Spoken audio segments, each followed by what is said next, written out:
코스피 5천 안착되면 부동산 예금 자금이 주식장으로 쏟아진다. 자, 님들, 코스피 5천을 찍는 것과 안착하는 것은 완전히 다릅니다. 찍는 건 순간이에요. 뉴스 나오고 캡처하고 끝. 하지만 안착은요? 그건 사람들의 마음이 바뀌는 지점입니다. 진짜 오르나?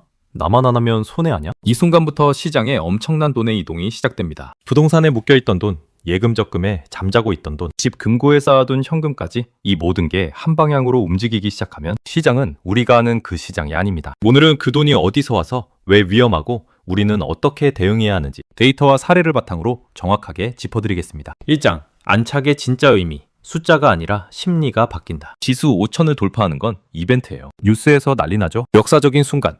근데 그게 끝이 아니에요. 진짜 중요한 건 그 다음입니다. 그 자리에서 버티면서 중소형주까지 오르기 시작하면 이건 완전히 다른 게임입니다. 시장에는 두 종류의 사람이 있어요. 첫 번째는 구경꾼, 와 올라가네 하고 보기만 하는 사람.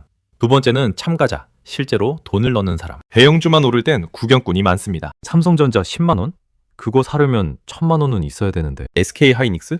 외국인들이나 사는 거 아니야? 이런 생각으로 방관합니다. 근데 중소형주가 고르게 오르기 시작하면 내가 가진 종목도 오르네? 커뮤니티에서 떠들던 그 종목 진짜 오르네?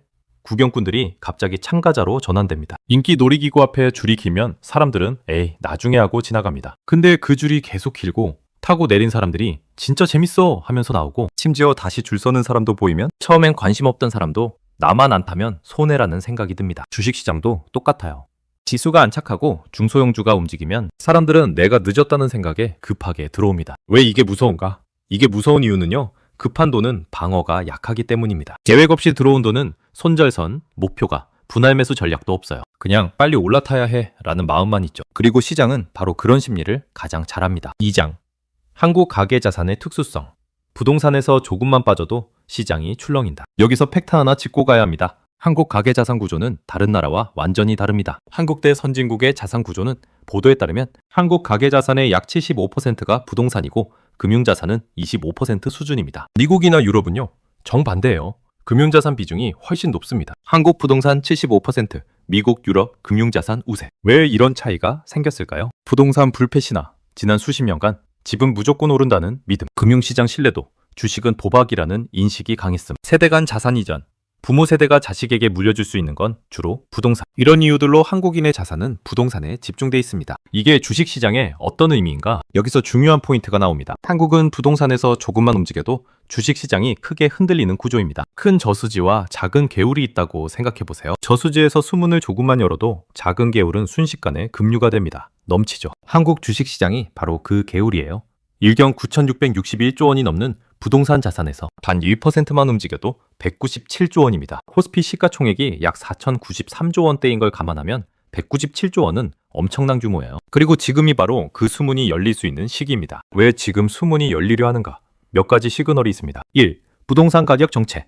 서울 아파트 가격이 예전처럼 안 오릅니다. 2. 금리 인하, 기대금리가 내려가면 예금 매력도 떨어지죠. 3. 인구 구조 변화. 이건 뒤에서 더 자세히 다루겠습니다. 이 모든 게 겹치면서 부동산보다 주식이 낫지 않아? 라는 생각의 전환이 일어나고 있습니다. 자, 이제 코스피가 5천에 안착했다고 가정해봅시다. 그럼 시장에서 이런 말들이 돌기 시작해요. 6천도 가능하지 않아? 올해 말까지 20% 더 오를 수도 있어. 지금 안 타면 나만 바보 되는 거 아니야? 이 순간부터 4가지 연쇄 반응이 나타납니다. 첫째, 적금 해지러시. 적금이자 연 4%?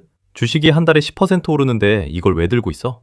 특히 2030 시대는 기회비용을 빠르게 계산합니다. 실제로 시장이 좋을 때는 저축은행 적금 해지율이 눈에 띄게 올라가요. 둘째, 예금 이동, 더 큰 돈이 움직입니다. 1억을 예금에 놔두면 1년에 400만 원. 근데 코스피가 20% 오르면 2천만 원인데 계산기를 두드려보면 답은 명확해 보입니다. 물론 리스크는 생각 안 하고 계산하죠. 사람들은 상승장에선 리스크를 과소평가합니다. 셋째, 현금 투입. 여기서부터 진짜 큰 손들이 움직여요. 집에서 묵혀두던 현금, 전세 빼고 남은 돈, 보험 해약 환급금, 퇴직금, 이런 대기 자금들이 움직입니다. 한국은행 통계를 보면 가계 현금성 자산이 상당한 규모예요. 이게 한꺼번에 움직이기 시작하면 시장은 감당이 안 됩니다. 넷째, 부동산 매물 고민과 담보대출 증가. 이게 가장 무서운 단계입니다. 집값은 이제 올라도 조금씩인데 주식장은 매일매일 뉴스에 나오네. 당장 집을 팔진 않아도 담보대출을 늘리는 사람들이 나타납니다. 부동산의 담보로 대출받아서 주식에 넣는 거죠. 역사적으로 이런 일이 있었어요. 2021년 초만 해도 비슷한 현상이 있었습니다. 그리고 그때 어떻게 됐죠? 2022년부터 시장이 폭락하면서 빚만 남은 사람들이 속출했습니다. 이 네 가지 움직임의 공통점이 뭐냐면요. 돈이 들어오면 떨어질 시간이 부족해집니다. 시장은 상승하니까 자금 유입하면 추가 상승의 자기 강화 사이클에 들어가요. 그리고 이 사이클이 작동하는 동안은 조정이 와야 하는데 라는 말이 무색해집니다. 조정은 오는데 돈이 들어온 다음에 오거든요. 사장, 인버스 투자자의 항복 매도, 가장 위험한 신호. 여기서부터가 진짜 핵심입니다. 시장이 계속 오르면 가장 고통받는 사람들이 있어요. 바로 인버스 투자자들입니다. 여기서 보통 곧버스를 매수하죠. 그럼 인버스는 무엇인가? 인버스는 지수 하락에 베팅하는 상품이죠. 코스피가 1% 떨어지면 인버스는 2% 오름. 코스피가 1% 오르면 인버스는 2% 떨어짐. 시장이 과열됐다. 곧 조정 온다. 이런 생각으로 사는 상품입니다. 문제는 지수가 계속 안착하면서 오르면 인버스 투자자들은 엄청난 압박을 받습니다. 손실이 쌓이는 속도를 보면요. 인버스 손실 구간이 마이너스 10%, 마이너스 20%, 마이너스 30%. 여기까지는 그나마 버팁니다. 곧 조정 온다. 기다리자. 근데 시장이 계속 오르면 마이너스 50%, 마이너스 70%, 마이너스 90%. 이 구간에서 사람들은 멘탈 붕괴를 겪습니다. 고속도로에서 모든 차가 한 방향으로 가는데 나만 반대편으로 가고 있다고 상상해보세요. 처음엔 확신이 있어요. 저쪽이 잘못됐어. 곧 사고 날 거야. 근데 10분, 20분, 30분이 지나도 안 나요. 주변에서는 경적을 울려대고 사람들은 나를 미친 사람 보듯 합니다. 그럼 결국 어떻게 되죠? 핸들을 꺾습니다. 인버스 투자자도 똑같아요. 조정 올 거야. 안 옴. 이건 과열이야. 계속 오름. 이번엔 진짜 떨어질 거야. 계속 안 떨어짐. 그리고 어느 순간 항복합니다. 이게 무서운 이유는 타이밍 때문입니다. 항복 매도는 보통 시장이 가장 뜨거울 때 나와요. 왜냐하면 그때가 인버스 투자자들이 더 이상 못 버티는 지점이거든요. 그리고 남은 돈으로 뭘 하냐면 오늘 뜬 테마로 급하게 들어갑니다. 항복 매도 들어온 돈에 특징이 있습니다. 손절선이 없다. 이미 큰 손실을 봤기 때문에 더 잃을 게 뭐 있어? 라는 마인드. 분할 매수 계획이 없다. 빨리 만회해야 해. 라는 조급함. 리스크 관리가 안 된다. 감정적으로 들어가기 때문. 그래서 시장은 이런 돈을 가장 쉽게 털어냅니다. 2021년 초를 기억해보세요. 코스피가 3,000을 넘어서면서 3,500 간다 소리가 나왔죠. 그때 인버스 투자자들이 대거 항복했어요. 그리고 그 돈이 코인, 2차전지, 바이오로 몰렸습니다. 결과는 2022년부터 시장이 폭락하면서 항복 매도한 사람들이 이중으로 당했습니다. 5장, 인구 구조 변화와 장기 시나리오. 여기서 좀 더 큰 그림을 봐야 합니다. 단기적인 지수 움직임이 아니라 10년, 20년 후를 생각해야 해요. 통계청 장래 인구 추계를 보면 충격적인 숫자들이 나옵니다. 2070년 총 인구가 3,766만 명 수준으로 예측됩니다. 지금보다 약 25% 줄어드는 거예요. 더 충격적인 건 고령 인구 비중입니다. 시나리오에 따라 고령 인구 비중이 40에서 50%까지 예측됩니다. 이게 자산 시장에 어떤 영향을 주나? 간단합니다. 다음 세대가 더 비싸게 사줄 것이라는 믿음. 이게 약해집니다. 지금까지 부동산이 올랐던 이유는 인구는 계속 늘고 수요는 계속 있다는 믿음 때문이었어요. 근데 인구가 줄고 고령 인구가 50%면 집을 사려는 사람보다 집을 팔려는 사람이 더 많아집니다. 그럼 사람들은 어떻게 움직이냐면요.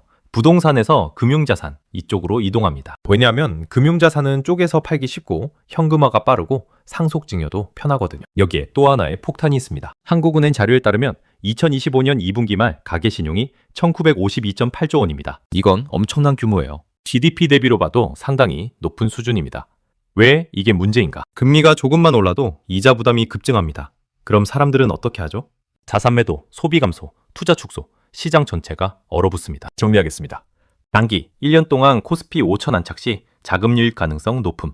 부동산에서 주식으로 이동 가속화. 중기 3년에서 5년 사이 인구 구조 변화 본격 체감. 부동산 가격 정체 또는 하락하면서 금융자산 선호도 증가. 장기 10년 이상은 가계 자산 구조 재편되면서 부동산 비중 감소하고 금융자산 비중 증가. 고령화로 인한 배당주 선호. 이 모든 흐름이 지금 시작되고 있다는 게 핵심입니다. 자, 여기까지 들으셨으면 머릿속이 복잡하실 겁니다. 그래서 사야 돼, 말아야 돼? 제 답은 이겁니다. 시장을 이기려 하지 말고 살아남아야 합니다. 핵심 원칙 3가지. 첫째, 급한 돈으로 들어가지 마라. 적금 깨고 대출 받고. 급하게 들어가는 돈은 제일 먼저 털립니다. 둘째, 분할 매수. 분할 매도. 한 번에 몰빵하지 마세요. 시장이 좋을수록 나눠서 들어가고 나와야 합니다. 셋째, 인구 구조를 절대 잊지 마라. 단기 수익에 눈멀면 장기적으로 큰 손실을 볼 수 있습니다. 시장은 계속 변합니다. 오늘 오르는 게 내일도 오른다는 보장 없어요. 하지만 한 가지는 확실합니다. 살아남은 사람만이 다음 기회를 잡을 수 있습니다. 앞으로도 진짜 찐 정보를 알려드리겠습니다. 구독 버튼 눌러두세요. 좋아요는 옵션입니다. 주식시장에서 행복을 함께 나눠요.